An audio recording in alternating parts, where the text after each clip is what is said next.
Hi. Well, this is exciting. At least it's exciting to me.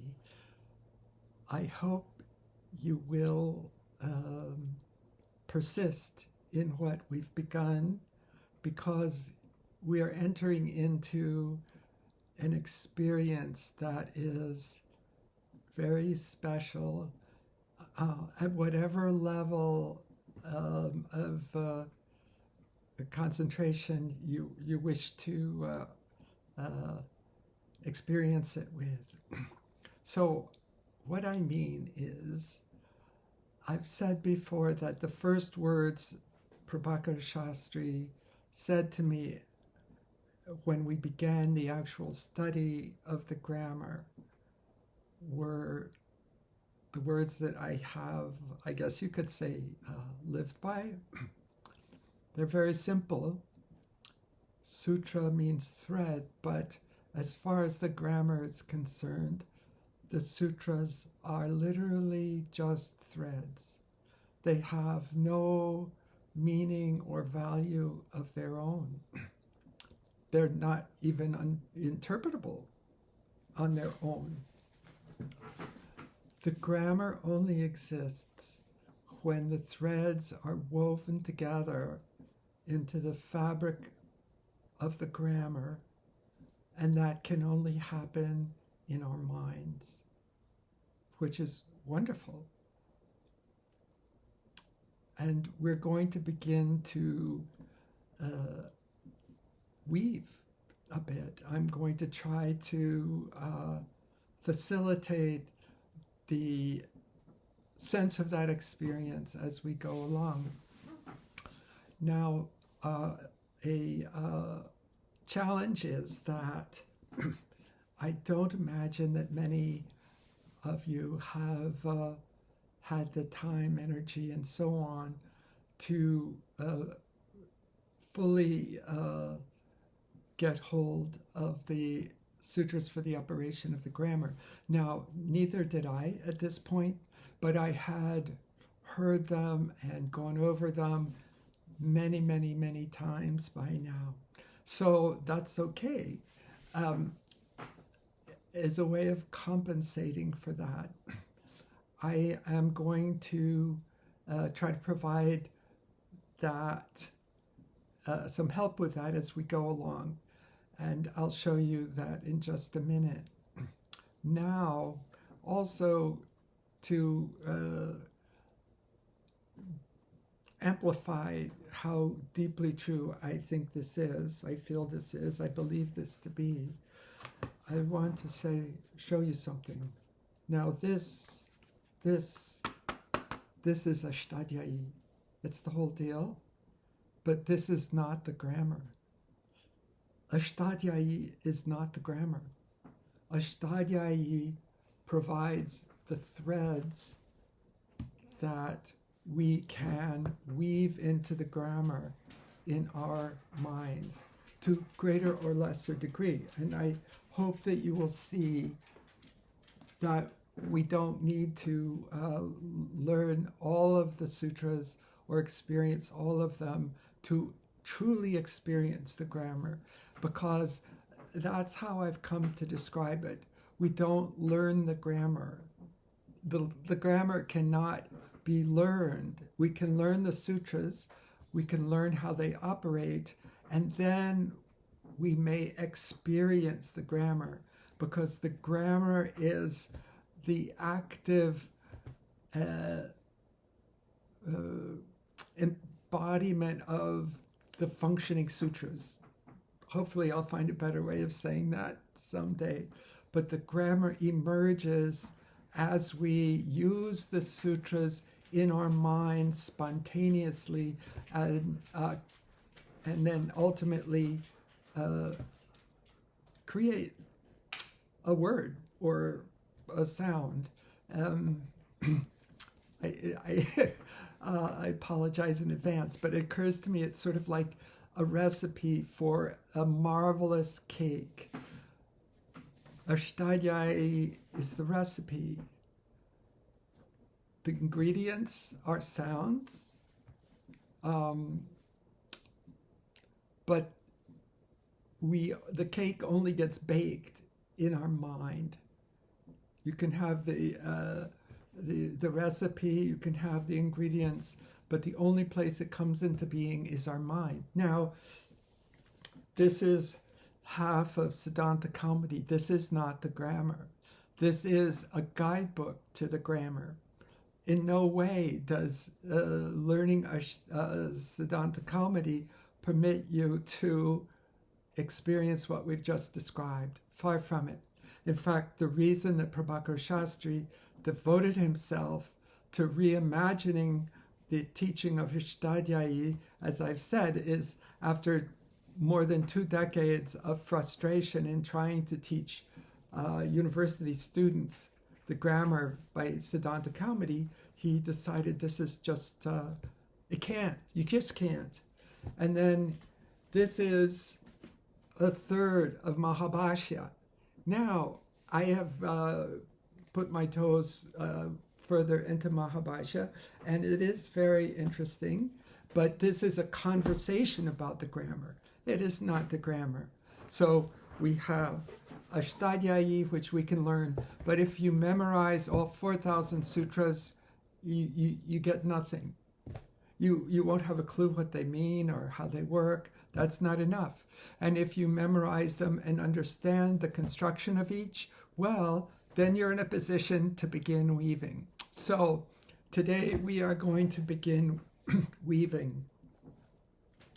And the first sutra following Samhitayam is Checha, 146 in Siddhanta Kaumudi. Now, this is where the fun starts, and I'm going to try to help you have fun with it. So, first, Che. What is Che? Well, Che is Saptami of Ch, or Cha, but Ch, Saptami of Ch. And what does that mean to us? Well, because we have become familiar with 1166, Tasmin iti nirdishte purvasya, Tasmin iti nirdishte purvasya. We will not be confused, as is one contemporary translator of the grammar, about what Che is. Che is very specific. Tasmin iti nirdishte purvasya. Now, I have included, along with Ashtadhyayi numbers, not Siddhanta Kaumudi, but the number of the video in which we have discussed this. Now, I spent 13 minutes discussing Tasmin iti nirdishte purvasya. So if you skipped it because you already knew what Saptami is, I ask that you go back and reconsider. Now, so what is Tasmin iti nirdishte purvasya?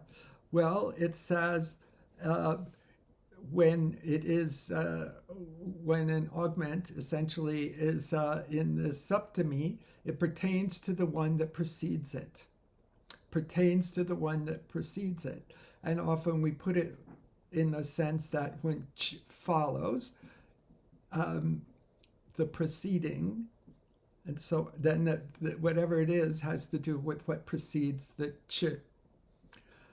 So that's the first hurdle to get over. So as an adhyahara with Ch, and in Saptami, we understand that to mean Che pare purvasya, when Ch follows to the preceding, and we'll get to that in a second.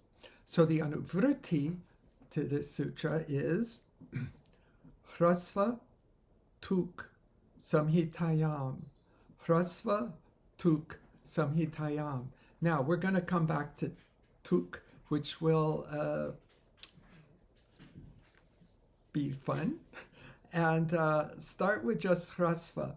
Now, because we're weaving, when we see hrasva, we just don't say, oh, I know what rasva is. We say, ukalo charasva dirga plutaha. Ukalo charasva dirga plutaha. Achascha. Achascha. So hrasva ach, we know is hrasva ach. And now now the question of tuk. Well, we can fill in the overall sense of the sutra first by using what we've already got. Che cha means also when ch follows parepurvasya to the preceding hrasvasya, hrasva, tuk. So it means when ch follows, tuk comes to the preceding hrasva. Okay, for that to mean anything to us, we definitely have to do some more weaving. And that's what we're going to do. We're going to weave in, we're going to extrapolate, unfold the sutra based on things we already know, and some we don't. So first, actually, before we get to this, first thing we want to know about tuk is that it's an agama, an augment, an agama, also an upadesha. And how do we know what an agama is, or that agama is an upadesha? Well, we have this maybe vartika that we considered right after considering upadeshe janunasika it. Dhatu sutra gana unadi vakyalinganushasanam agama pratyaya adeshaha upadesha prakirtita. So agama is an upadesha. Agama is an upadesha. And that matters in some ways. So now getting back to our new friend tuk, there are a number of sutras that we need to weave into our understanding, all of which we have previously theoretically considered. The first is 146, video 20, Adyantau Takitau. Adyantau Takitau. Now, when we first saw this, you might have said, understandably, so what? So the one that has t for it comes as the first. The one that has k for it comes as the final. Adyantau Takitau. Well, so tuk has k for it. Now here's a time for to reinforce the idea that being it is not just about disappearing. Not just about disappearing. And we know that too because we need it for all pratyaharas, including iurna. So that's the first part. Upadeshe janunasika it, which is how we get it, and that depends on being an upadesha. But we are considering that now really because of the following sutra to it, halantyam. And so a hal, which is the ending of an upadesha, is also it. A hal ending upadesha, the hal of an ending upadesha is it. Well, that's important because now we know that the k of tuk first comes as it means that what is being augmented, which is not the actual k, what is in the augment comes as the final one. And we also know that k is it and will disappear once it's done its job. And that we know by tasyalopaha, 139. When it's something is it disappears. But it also does its day job before it does. And we know by 160, adarshanam lopaha. So the lopa means that it disappears. So we just intuitively, all of this just flows into action. This is the weaving. This is part of the weaving. So again, so in tuk is an augment, and the k is halantyam, and so it disappears. It becomes lopa and nidarshanam.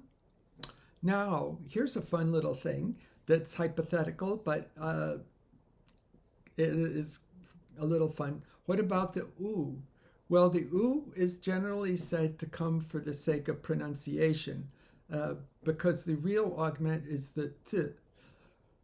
But there is a train of thought, and it seems really plausible, because for once it would really work, that the U of Tuk was originally Anunasika, was originally an Anunasika Ach. So it is the fruition of Upadeshe Janunasika It. So if we think of it that way, we already have a way of understanding why the U of Tuk goes away. So then we're left with the augment T, which we know will come as the final one. So let's go back to our sutra, Che-cha. Here we are, Che-cha. So we have already been informed of the Anuvritti, Hrasva Tuk Samhitayam. Now, since this comes right after Samhitayam, which we know is an Adhikara Sutra, the Samhitayam here is more or less expressly included, but after a while we don't kind of really say it, because we know that we will understand Samhitayam to be present for all of the Sandhi Sutras that we are going to consider over the next period of time. And then we know that the Adyahara Parepurvasya is a function of Saptami Che, thanks to Tasminiti Nirdishte Purvasya. Tasminiti Nirdishte Purvasya. So, and the cha is just cha, because it refers to another rule. So, che cha pare purvasya hrasvasya tuk. Che cha pare purvasya hrasvasya tuk. So now we have Shashti again, and we always have to ask ourselves, what is Shashti doing today? Is it Sthana Yoga? Well, no, it's not. This is one of the times when Shashti denotes connection or belonging, I guess you could say. So, che cha pare, when ch follows, purvasya hrasvasya, to the preceding hrasva, and we know because of Ukalodras Vidirga Plutaha, the following sutra, Achascha, we know it's a hrasva ach. To the preceding hrasva ach, tuk comes.